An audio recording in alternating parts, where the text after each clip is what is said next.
I didn't plan to own 12 condos in a gated community, but when the HOA built them on my land without asking, I figured, hey, finders keepers, right? You'd think a multi-million-dollar development would double-check the property lines before pouring foundations, but nope. They were so confident, so smug, so absolutely sure they could do whatever they wanted. And I was just the quiet guy next door, mowing my lawn and minding my business. That is, until I flew my drone for fun and realized someone else's roof was now sitting directly on top of my land. Not just a sliver, whole chunks. That's when I stopped mowing the lawn and started mowing down their dreams, one legal document at a time. My land was always a little slice of peace.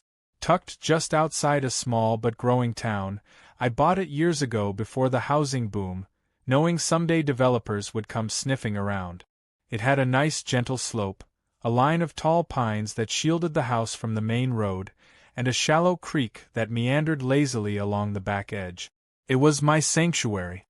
The neighbors to the north had an HOA community. Cookie-cutter homes, identical mailboxes, rigid rules about grass height and paint color, but we mostly coexisted in polite silence. I stayed out of their business. They stayed out of mine. Until they didn't. It started innocently enough. I noticed construction trucks and porta-potties showing up on their end of the neighborhood.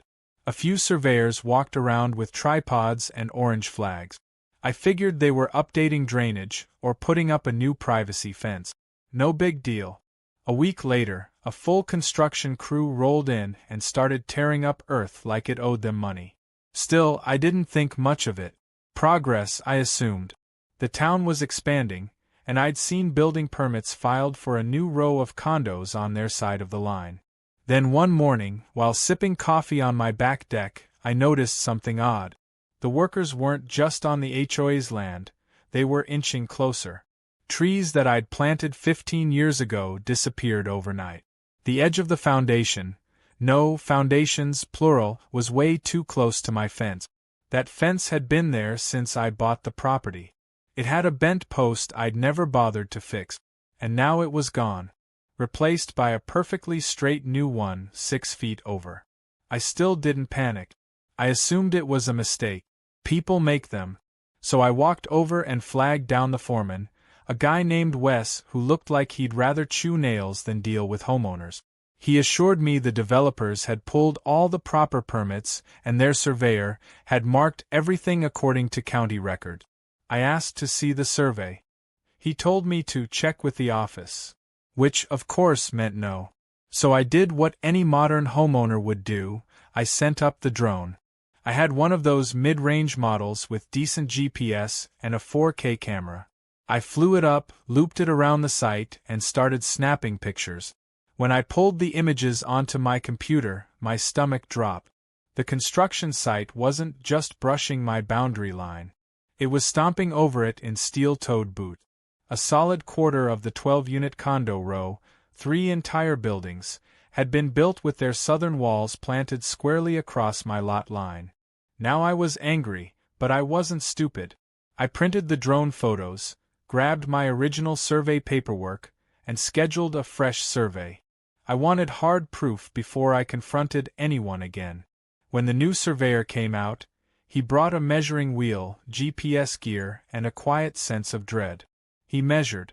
He checked. He whistled low. Then he said words I will never forget. "Sir, you technically own parts of those condos. Like rooms, bedrooms, possibly even a kitchen." I asked what that meant in legal terms. He looked at me with the face of a man who had seen some wild property disputes in his day and said, "It means they're in trouble. And you're about to become very important." I tried to be reasonable. Truly. I brought the photos and survey report to the HOA office. That's when I met Karen. Yes, her real name was Karen. If you're imagining someone in expensive beige slacks, aggressive perfume, and sunglasses that cost more than my chainsaw, you're spot on. Karen was the president of the HOA and walked with the grace of someone who believed she owned the sun. I introduced myself, politely explained the situation, and handed her the paperwork. She barely looked at it before smirking and saying, This kind of thing happens all the time. You can't seriously expect us to halt development over a few feet of dirt." I blinked. "You mean the few feet that I own?" She waved her manicured hand. "It's a civil issue. Our legal team will handle it. Unless you're planning to sue us, I suggest you let it go." That's when something in me snapped, not in anger but in curiosity. I wanted to know how deep this rabbit hole went, how far they were willing to bluff, and more importantly, how badly they'd messed up by not checking first. I walked out of that HOA office with a smile. Not because I was beaten, but because I just realized I wasn't the one in trouble. They were. And I had the drone footage, surveys, and the legal right to prove it. It was no longer just a property issue. This was chess. And they'd just moved their queen onto my square.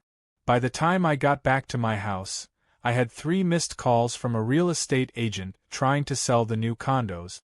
Apparently, potential buyers were asking questions. Questions about why 3 units had red flags staked in the yard and why my signs, "Private property, trespassers will be prosecuted," were suddenly all over the back fence. I hadn't even made my next move yet, but already the HOA was feeling the squeeze. They thought I was just some quiet landowner with a drone and a grudge. What they didn't know was that I also had time, a lawyer, and no interest in selling cheap. The condos were mine now. Not legally, yet, but practically. And the more they built, the more valuable my little slice of stolen land became. The game was on. And I had just drawn first blood. I didn't want this to turn into a legal war, but when someone builds 12 condos on your land and then tells you to let it go, you either fight back or hand over your dignity. I chose the former. After my encounter with Karen, the self-proclaimed queen of the HOA, I knew this wouldn't be solved with a handshake and an apology. Her smirk haunted me, not because I was intimidated, but because it confirmed what I suspected. She didn't think I'd do anything. She saw me as just another pushover neighbor too lazy or too poor to challenge their mistake. She clearly didn't know that I had worked in municipal zoning enforcement for 10 years before retiring early. Boundary lines were practically my love language. The first thing I did was call up an old friend, Ben, a real estate attorney who owed me a favor for helping him shut down a shady short-term rental operator a few years back. I sent him the survey documents, the drone photos, and a breakdown of every square foot they had overstepped. He called me 20 minutes later and let out a low, appreciative whistle. "You're sitting on a gold mine," he said. "They've built across a clear boundary line without an easement, and they didn't get your written consent. That's textbook encroachment. You could have every one of those units red tagged tomorrow." I didn't want to go nuclear just yet. Ben understood. He helped me draft a formal cease and desist, complete with my claim to the encroached property and a copy of the survey. We sent it certified mail to the HOA office and the developer behind the condo project. No threats, no drama, just facts backed by county records and legal precedent. I even attached a letter offering to amicably resolve the issue prior to legal escalation. I figured that was a fair first move. They responded 3 days later with a 5-page letter from their legal team. It started with a passive-aggressive thank you for bringing this minor issue to our attention, and ended with a threat to sue me for harassment if I interfered with construction again. Harassment. For putting up signs on my own land and flying a drone above my own house. That was the moment I stopped trying to be the reasonable neighbor. If they wanted to play dirty, I could get downright filthy. Karen must have been fuming. The moment my cease and desist hit her desk, she put out a notice to all HOA members claiming someone was attempting to sabotage community progress for personal gain. I only saw it because one of my neighbors, fed up with her antics, slid it under my door. It was written in Comic Sans, no less. The letter painted me as some greedy loner trying to derail affordable housing. It conveniently skipped over the part where they had stolen my land and refused to talk about it like adults. They kept building, though. Trucks still came every morning. Hammers still pounded. Cement still flowed. I watched them pour driveways and install mailboxes on land that, according to the county, was still mine. So I escalated. I contacted the local zoning board and submitted a formal complaint. Then I filed a property encroachment claim with the county assessor. Turns out the condos had been built without a final approved site survey, a mistake that would have been caught if anyone had double-checked the pre-construction paperwork. Their permits were based on an initial plan that was never verified with a real boundary recheck. That was a critical error, and I was holding the receipt. While that process churned, I started getting creative. I put up tall privacy screens along the disputed line, effectively blocking access to 3 of the buildings from the back. I planted a row of fast-growing hedges right along the edge, making it nearly impossible for landscaping crews to work without stepping onto my property. And then, for good measure, I put up motion-activated sprinklers. If anyone walked onto my land, they got soaked. Karen called the police about malicious watering. The officer who showed up politely reminded her that trespassing works both ways, and I was well within my rights to water my own yard however I liked. Word got out to prospective condo buyers. A few even approached me while I was outside and asked what the deal was. I didn't trash the HOA or spread drama. I just told them to look up the property lines themselves and make sure they were buying a legally clean title. After that, several for sale signs came down. The developers were starting to bleed money, carrying costs, delayed sales, interest, and now legal headache. And it was only getting worse. One day I got a knock on the door. It wasn't Karen this time. It was a man in a cheap suit, sweating like he jogged there. He introduced himself as the development company's general counsel and asked if we could talk. I invited him in, offered him a glass of tea, and listened to him try to charm me. He said it was all a misunderstanding, a clerical oversight. He asked if I'd consider signing a retroactive easement, essentially giving up my claim in exchange for a flat fee. I asked him what that fee was. He offered me $10,000. I laughed so hard I nearly choked on my tea. 10 grand, I said. That's about $8 per square foot. Do you want me to gift wrap my land for you too? He left shortly after, not bothering to finish the tea. It didn't end there. A week later, a different offer came in, this time in writing. $25,000 and free landscaping for the next 5 years. Tempting, but still laughable. Especially since I had gotten an independent appraiser to value the land being used. At current market rates, with the condos depending on it for access, utilities, and resale value, the square footage they'd stolen was worth well over $200,000. And that was being conservative. Karen, meanwhile, tried to play tough. She hosted an emergency HOA board meeting that somehow ended up on Facebook Live. In it, she ranted about abusive landowners, and claimed I was trying to bankrupt their community. At one point she even held up a hand-drawn diagram showing how the land spiritually belonged to the HOA. I kid you not, she used the word spiritually. The comments section tore her apart. Someone called her Karen Manifest Destiny, and the name stuck. At this point, my lawyer was preparing to file a quiet title action. If successful, it would legally affirm my ownership and force the court to recognize my interest in the built-over sections.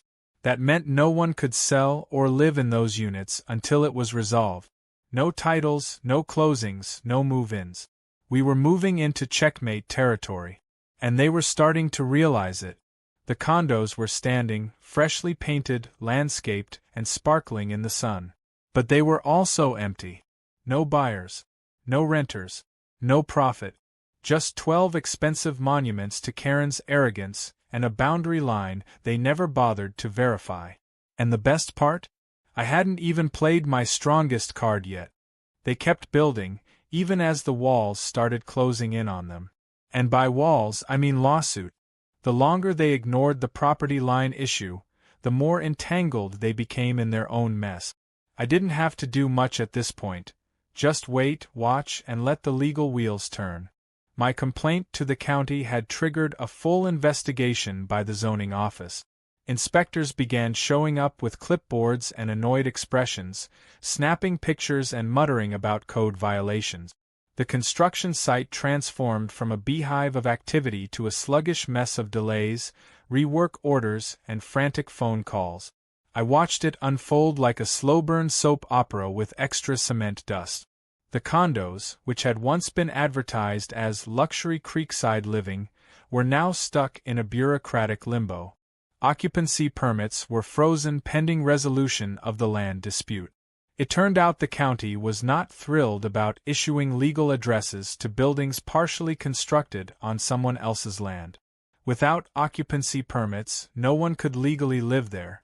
Without closings, the developer couldn't get paid. Without buyers, the HOA couldn't recoup its costs. The project that had started with such smug confidence was now bleeding money from every pore.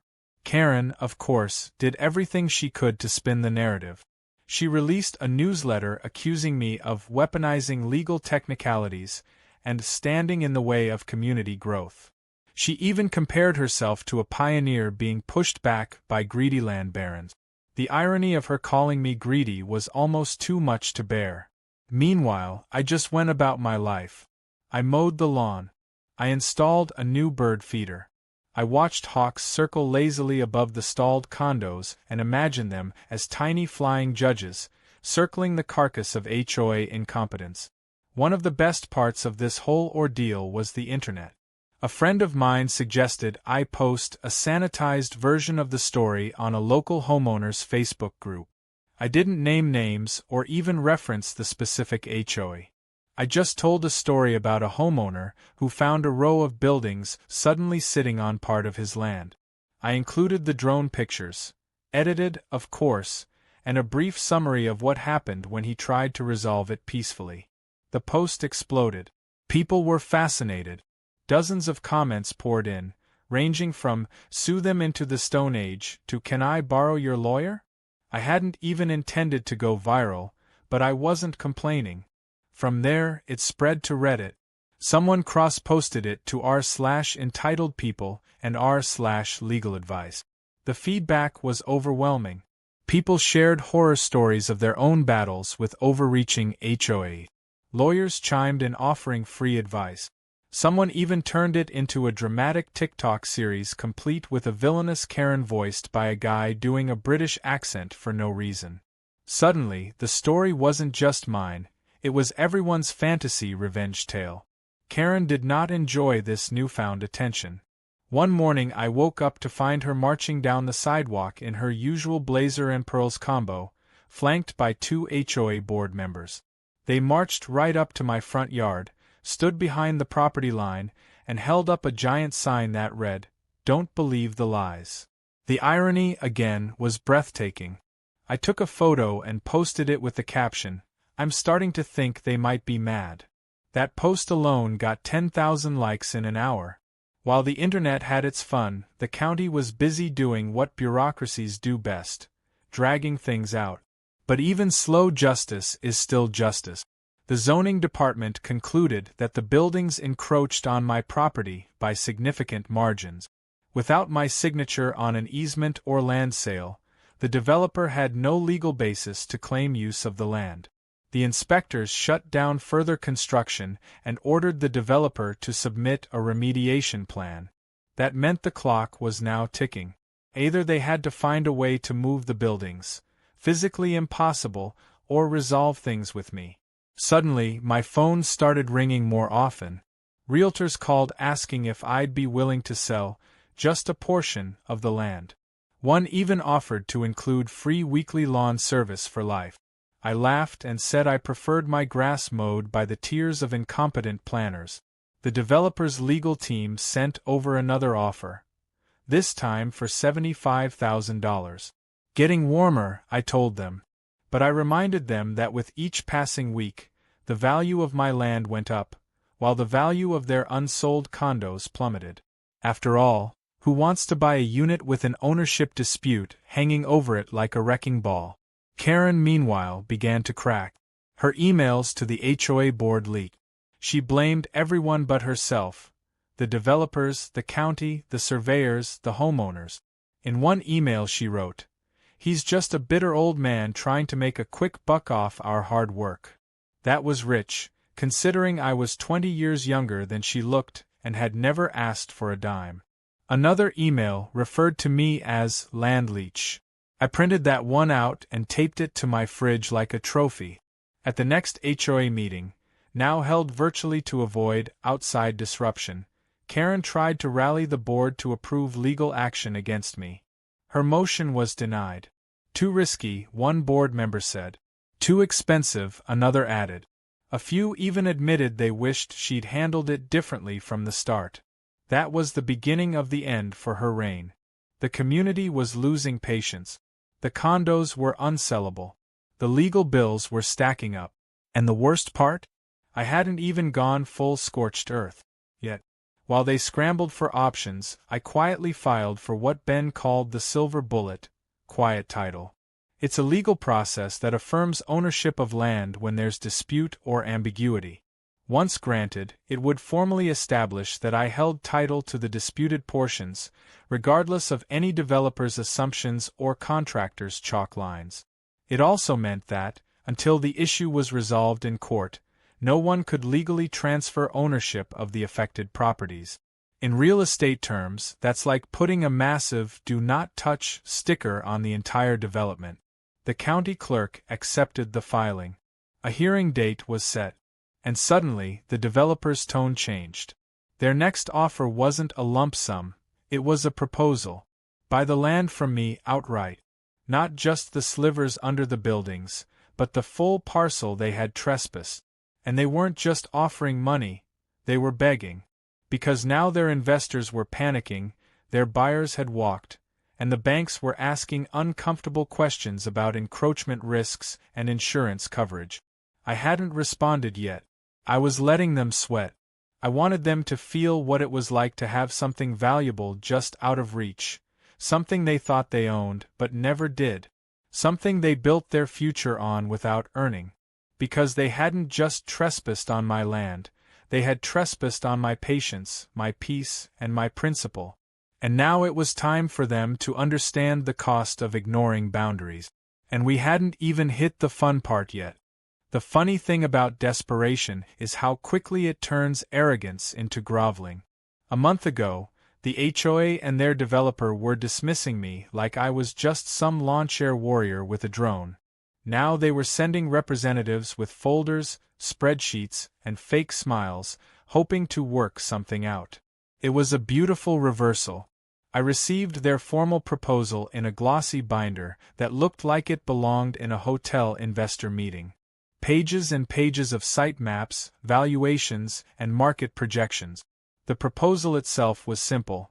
They wanted to purchase the portion of my land their condos were built on. Permanently. Clean title. Fast-tracked closing. And they were willing to pay nearly double the assessed value. At first glance, it was a win for everyone. But I wasn't here for a quick win. I was here for closure and leverage. The offer came with conditions, of course. I'd have to drop the quiet title suit. I'd have to sign an NDA preventing me from ever discussing the matter publicly, which included my posts online. And I'd have to pretend that none of this ever happened. That last part made me laugh out loud. Pretend it didn't happen? They wanted to erase the fact that they had steamrolled a private landowner, built illegally, insulted me repeatedly, and only came crawling back when the financial blood loss got too severe to hide.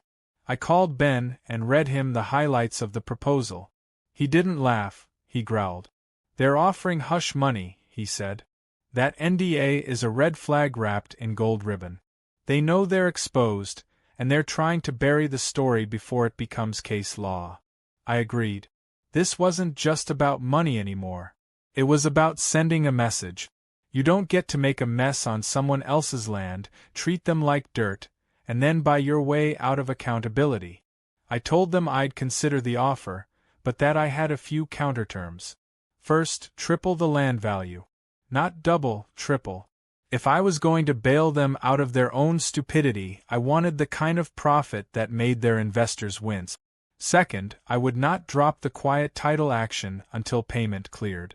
They'd get their land, but only once it was clear I had them by the throat. And third, there would be no NDA. I was going to tell this story until I was too old to type. They could keep their silence clause. I preferred an audience. Karen, naturally, was furious. The board tried to keep her out of the negotiations, but somehow she still managed to send me a 5-paragraph email loaded with barely disguised rage. She accused me of extortion, called me a parasite feeding off the HOA's success, and suggested I'd be sued for slander if I continued this public circus. I forwarded the email to Ben, who flagged every single line as a gift from the legal gods. The woman was practically writing our opening statement for court. But the negotiations didn't stop. With each passing day, their urgency grew. I knew they were hemorrhaging funds. The condos couldn't be occupied. The developers couldn't offload the liability. Insurance premiums were spiking. Buyers were backing out. And the longer they delayed, the more attention the story got online. Someone even started a parody HOA account on Twitter, posting fake minutes from Karen's crisis meetings. One post read, "Motion to declare the concept of property lines unconstitutional, seconded and passed unanimously." Eventually, the developer caved. They accepted my terms. Triple market value, no NDA, quiet title action to be dropped only after full payment, and a public acknowledgement of the error included in the final settlement record. It wasn't just about rubbing salt in the wound. It was about salting the earth so nothing like this could grow again. We signed the paperwork in a sterile office conference room surrounded by lawyers. Karen was conspicuously absent, replaced by a stiff-faced corporate rep who could barely look me in the eye. The check was real. The wire cleared. I walked out not just compensated, but vindicated. But I wasn't done. See, in the final survey attached to the settlement, I realized something hilarious. They had overbuilt in such a rushed and haphazard way that a 3-foot strip of my original property still poked into the edge of their common space. It wasn't part of the main encroachment. It wasn't even worth much in terms of square footage. But it was still mine. And it was positioned just right, visible from the community clubhouse, adjacent to the main walking path, and directly across from a unit Karen had once bragged about helping design. I didn't need it, but I had plans for it. First, I landscaped it beautifully. Fresh mulch, smooth stones, ornamental grasses, and a curved bench made of reclaimed cedar. Then I installed a tiny wrought iron fence around it, purely decorative, just to draw the eye. Finally, I added a plaque. It wasn't large. Just a polished piece of brass mounted on a post. The inscription read, "To all who forget to check their boundaries. Property of the homeowner." That was it. No name. No date. But everyone in that community knew exactly what it meant. The reaction was priceless. I got word that Karen tried to have it removed, only to be reminded that she had no authority over it. Someone on the board proposed planting shrubs in front of it. The motion was denied on grounds of legal risk. Residents took selfies with it. One even added it to a Google Maps review of the neighborhood. Over time, it became a running joke. Real estate agents started using it as a landmark. "This next unit is right across from the boundary bench," one said during a showing, trying to sound casual. Karen eventually resigned. Rumor had it she moved to a different state, swearing never to deal with another inch of private property ever again. The HOA brought in new leadership, less obsessed with power, more focused on maintaining what they had. They even invited me to speak at one of their meetings, asking if I'd share tips on property rights. I declined, but I did send a fruit basket with a note that said, "Good fences make good neighbors. Clear titles make better ones." The developer, meanwhile, quietly exited the region. Their brand took a hit. No one wanted to invest in a company that had nearly lost an entire building to a boundary oversight. I heard through the grapevine that one of their execs now uses this whole ordeal as a cautionary tale in training presentations. They call it the condo catastrophe. As for me, I used part of the settlement money to expand my property, bought the empty lot down the road, put in a little wildflower meadow, and built a small artist's studio just because I could. Every so often, I walk by the row of condos that once threatened to steal my peace. They look perfect on the outside, shiny windows, identical doors, HOA-approved mailboxes, but I know their foundation tells a different story. One of greed, arrogance, and a guy with a drone who decided enough was enough. There's a certain kind of silence that only comes after victory. It's not the absence of noise, it's the absence of nonsense. No more construction crews stomping across my land like they owned it. No more HOA newsletters trying to villainize me with Comic Sans manifestos. No more meetings, threats, or legal ping-pong matches. Just quiet. Clean, peaceful quiet. My land was mine again, officially, indisputably, and with a healthy boost to my bank account. The condo buildings stood as strange monuments to a failed power grab, shiny, symmetrical, and slightly cursed.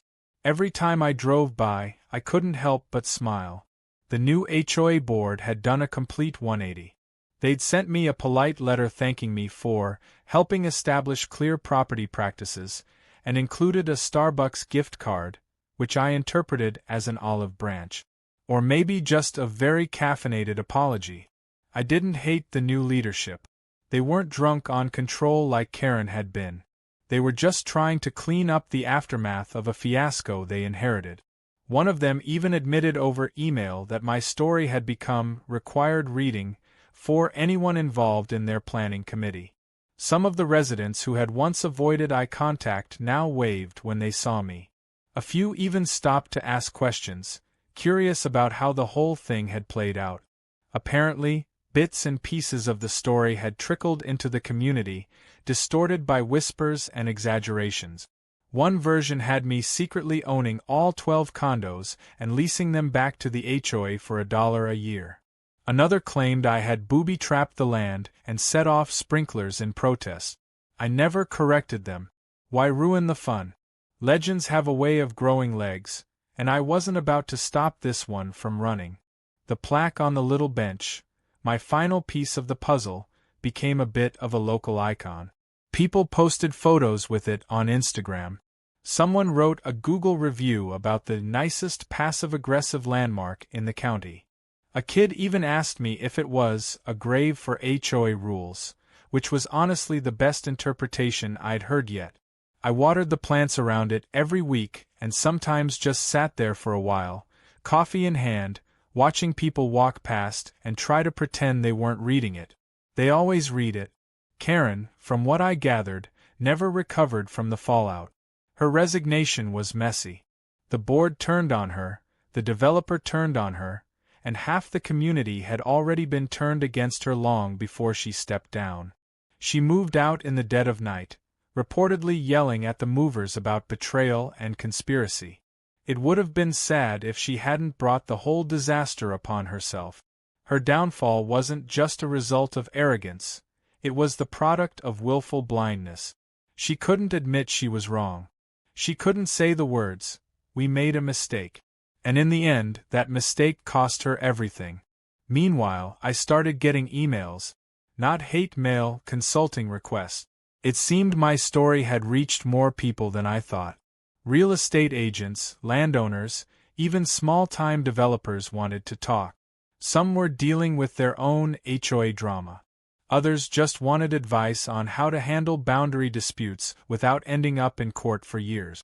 One guy asked me to speak at a property rights seminar. Another wanted to hire me as a consultant for his new rural development project. I was amused at first, but then I realized something. I actually liked helping people navigate this stuff. I'd spent years working in zoning enforcement, and I knew how broken the system could be when people didn't speak up. Maybe, just maybe, this wasn't the end of the story. It was the beginning of something new. I agreed to a few consulting gigs. Nothing too intense, just some Zoom calls and a few on-site visits.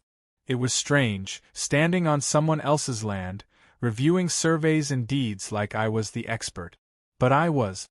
Experience, it turns out, is a great teacher, and so is being dragged through legal hell by a power-drunk HOA. I helped a retired couple stop a developer from paving over their private easement. I walked a small-town mayor through the difference between a boundary line adjustment and a lot merger. I even helped a woman negotiate an easement deal that got her $50,000 and a new fence, all because someone tried to sneak a driveway across her orchard. The work was oddly satisfying. It wasn't about revenge anymore. It was about keeping people from getting steamrolled the way they tried to steamroll me. Of course, the internet never forgot. The Reddit post that had gone viral months earlier still got comments now and then. Someone would dig it up and repost it every few weeks like a victory anthem. I kept the thread updated, mostly for fun. People loved the final twist about the bench and the plaque. One commenter dubbed me the landlord of justice, which was so ridiculous I considered putting it on a mug. Another suggested a Netflix series. I wasn't sure how much drama you could squeeze from property lines, but if they ever did it, I hoped they'd cast someone cool. Maybe Bryan Cranston. Or that guy from Better Call Saul. In my free time, I expanded the garden behind my house, put in a few raised beds, built a small greenhouse. Life felt calm again. But there was something different about it now. Not just quieter, more grounded. I had been tested, poked, pushed, and underestimated.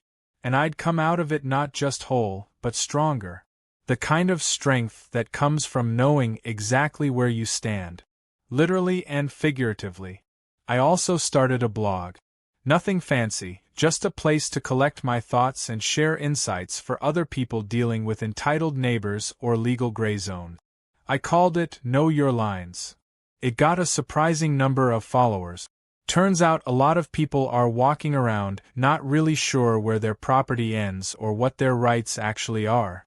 I kept the tone light, added a few personal stories, and even wrote a post about the time I almost had a panic attack in the county clerk's office because they'd filed my deed under the wrong parcel number. People loved it. One guy sent me a thank you card saying my blog helped him stop his HOA from planting a mailbox on his driveway. That one made my whole week. So yes, the HOA built 12 condos across my boundary line. Yes, they tried to intimidate, shame, and ignore me. And yes, I took possession of what was mine, sold it back to them at triple the price, and immortalized the whole thing with a bench and a plaque. But more importantly, I made sure the next guy didn't have to go through it blind. I turned my headache into a blueprint, my fight into a lesson, and my land into a legacy. It's funny how something that starts as an inconvenience can become a turning point. I didn't ask for this fight, but I'm glad I didn't back down. Because sometimes, the most satisfying victories aren't the loud ones. They're the ones with roots. The ones that hold the line. And remind the world that, if you're going to build something, anything, you better be damn sure you're building it in the right place.